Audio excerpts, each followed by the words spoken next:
In the crypto world, one of the growing and popular ways to earn income through investing in your cryptocurrencies is staking.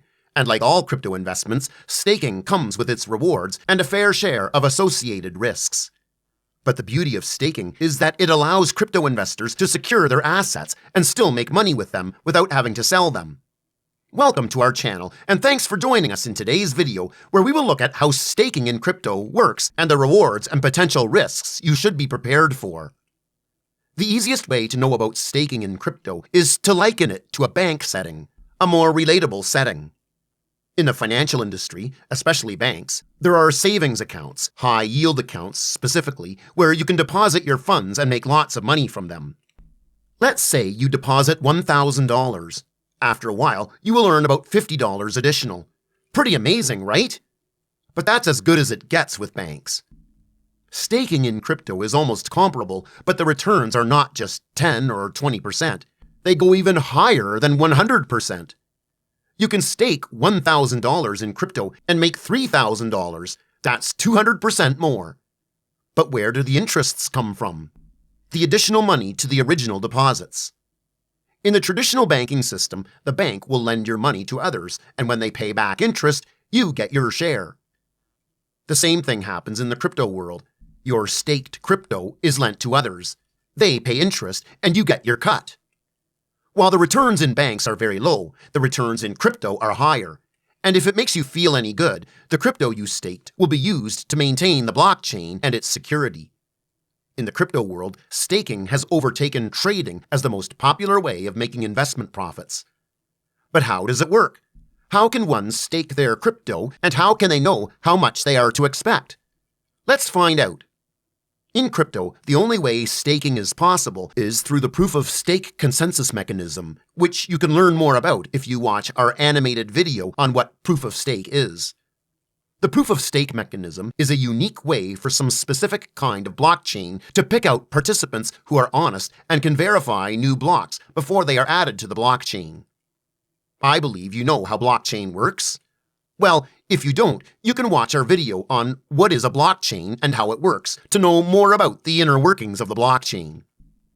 So these blockchains make these participants known as stakers or validators, since they validate transactions to buy and lock in a specific amount of crypto. This prevents the validators from being dishonest or malicious, as anything happening to the network would affect their stakes as well. To reward their efforts, the blockchain gives them rewards in the native currency of the blockchain in a ratio that matches their stakes.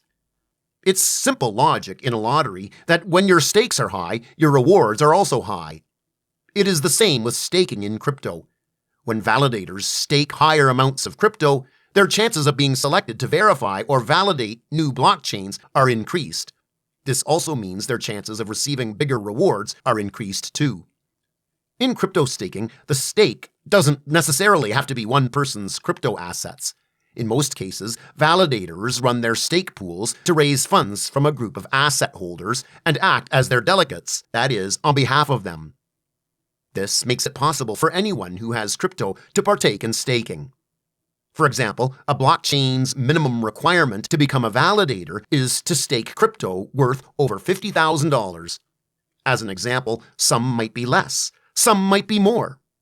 But your crypto assets are not up to that amount. However, it doesn't mean you can't benefit from staking if you wanted to. You could participate by giving your crypto assets to a crypto holder who has enough crypto or operates a staking pool. That means you have delegated him to stake it out on your behalf. So while you wait for the percentage of your rewards to pour in, the validator you delegated does all the heavy lifting in verifying and validating transactions. So they lower the barrier of entry and do all the heavy work. The validators are kept in check by rules. Some might cost them a certain percentage of their stakes should they commit even the slightest of breaches, say being offline for too long. Their punishment can vary from being suspended or slashing, which means removing their funds from the pool. A lot of cryptos can be staked, but they must only be cryptos that work on a blockchain whose consensus mechanism is the proof of stake. Some of the popular ones are Ethereum, Cardano, Solana, Polkadot, Avalanche, Luna, and several others. However, Ethereum is in a special situation since it offers both the proof of work and the proof of stake consensus mechanism. So, how can you join the staking trend? Easy. First things first, you need crypto, since it is crypto that you will have to stake. If you already have crypto, then you are good to go. If you don't, buy some. Next is to transfer these digital assets from the exchange you bought or stored them on to another that allows staking. Fortunately, some big crypto exchanges offer in-house staking opportunities on their platforms, so you don't have to go through the stress of moving your crypto from one platform to another. Having crypto assets on those big exchanges like Binance, Kraken, and Coinbase makes staking a lot convenient. After that, you're stake. But your work doesn't end there. You don't just stake and go to rest. Even before you stake your cryptocurrencies, there is some background research you still have to do. For example, there are staking as a service platforms that help you find the best interest rate for your crypto assets, which would help increase your returns. About that, we are yet to talk about the returns from crypto staking. But before then, consider using staking as a service to boost your earnings. They will come in handy. Over to the rewards you stand to gain from staking in crypto. There's one thing you should know first. Even though your crypto asset will be staked, it still belongs to you. It's all yours, and whenever you think you don't want to stake anymore, you can withdraw all your funds, although there's a waiting time to do so, which differs by different blockchains.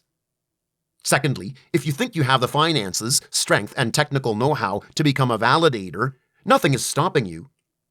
The main rewards from crypto staking are the high returns it gives, which are higher than traditional savings. Then also, your assets are secured.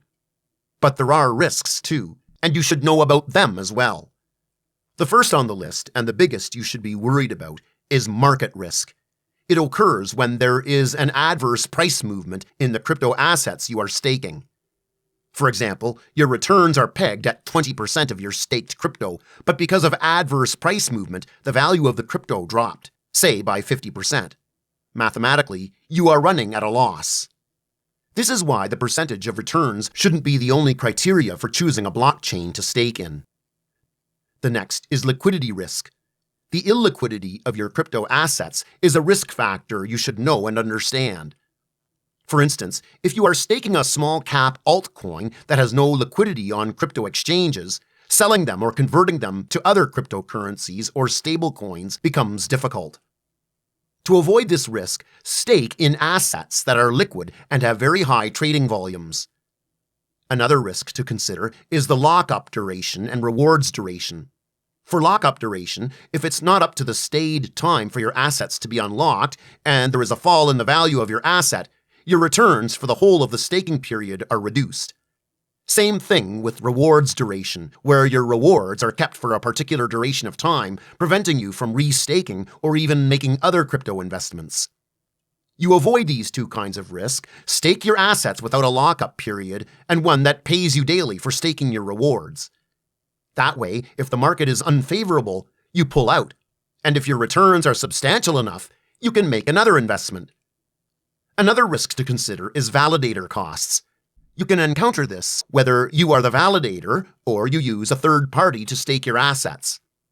As a validator, you need hardware and electricity to stake and verify and validate transactions, both of which can be expensive and eat too much into your returns. And you would not want that. For third-party staking services, your validator will take a percentage of your returns, which is something you should watch, as some may take too much of your return. Being a validator also comes at its own risk. You could lose all your rewards or have them slashed. Then there's also the fact that you need 100% uptime to make sure you make the most of your returns. Any disruptions could mean bad luck for you. To avoid these risks, many prefer using third-party validators. Finally, as it is with all crypto investments, you run the risk of having your funds stolen or losing your private keys. This too can be prevented, but you have to pay keen attention to how secure your wallet is or how safe the third-party validator is. Now you know all about staking in crypto, from their rewards to their risks. You can also check out our other videos and subscribe to our channel to keep abreast of the crypto world.